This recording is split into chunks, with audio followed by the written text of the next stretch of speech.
Well, semifinals have come and gone, and all that's left now is the matches in Miami. One is for circuit points and bragging rights, but the other one is for first place in the North American LCS and a chance to go to the Mid-Season Invitational. How will these games play out, and who will get to represent North America on the international stage? Let's have a taste of what's to come. Last week I said the Liquid Echo Fox game was going to be a close one, and the 100 Thieves Clutch game was going to be one-sided. And I was completely wrong. Echo Fox was a bit exposed from Liquid's macro gameplay, and Clutch fought tooth and nail against 100 Thieves in one of the closest series we've seen in LCS in a very long time. And I'm going to be the first to admit, I've been underestimating Clutch. They have been one of the best team-fighting teams in the league, and managed to show up and play their hearts out when it mattered the most. Febivent has been pulling out star-powered play in the last few weeks, and the rest of the team has rallied behind him to pull off some amazing fights. Echo Fox, on the other hand, have had some issues that have been spotlighted in the past few weeks, and they're going to have to shore up those inconsistencies if they're going to pose a threat to Clutch. Altec and Adrian have fixed a few of their past weaknesses, and showed that they can hold their own in the laning phase, but their team fights seem to have taken a hit since the last time that we saw them. And Phoenix went 3-13-10 for a whopping 1 KDA in the series against Liquid. Now, I'm not sure if it's stress, but he certainly didn't play up to par for what we were expecting.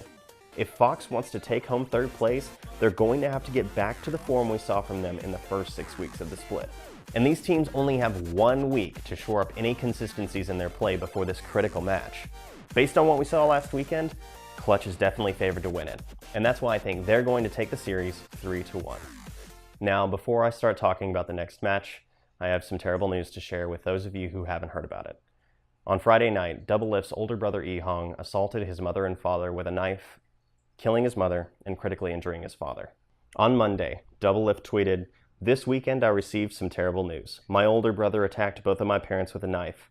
As a result of this attack, my mom passed away and my dad is seriously hurt and is now recovering in hospital. I'm still processing this news and joining up with my dad and little brother to make sure that they're okay and the proper arrangements are being made. I'll likely be quiet on social media while I work through this. I hope you all understand and support me as you always have in the past. Peter, our thoughts are with you and your family, and we wish you the best. Stay strong." Now, despite this news, Steve sent out a tweet on Tuesday night saying that Doublelift was still planning on playing in Miami, and I have to commend the guy on his fierce competitive spirit. Now, with Doublelift still in the bot lane, Liquid's going to be a force to be reckoned with this upcoming weekend. Their macro play against Echo Fox was incredibly solid, consistently pushing small advantages to get leads and snowball to the game win. On the other hand, 100 Thieves are still looking pretty strong, even if they aren't quite up to what we saw in the last few weeks of the split. In their games against Clutch, they had strong team fights, but their macro play wasn't as good as, say, what we saw against Echo Fox, especially in Game 5, where we saw both teams playing not to lose instead of playing to win.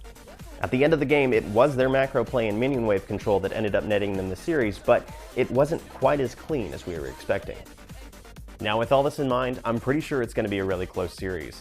But, as I've said before, strong macro play is almost always going to beat out strong micro. And that's why I think Team Liquid's going to take home first place with a match score of 3-2. So there's your bite of the upcoming finals and third place match for the North American LCS. My next analysis video is actually going to be for MSI, so I'm going to have a few weeks to do some research and really prep for it.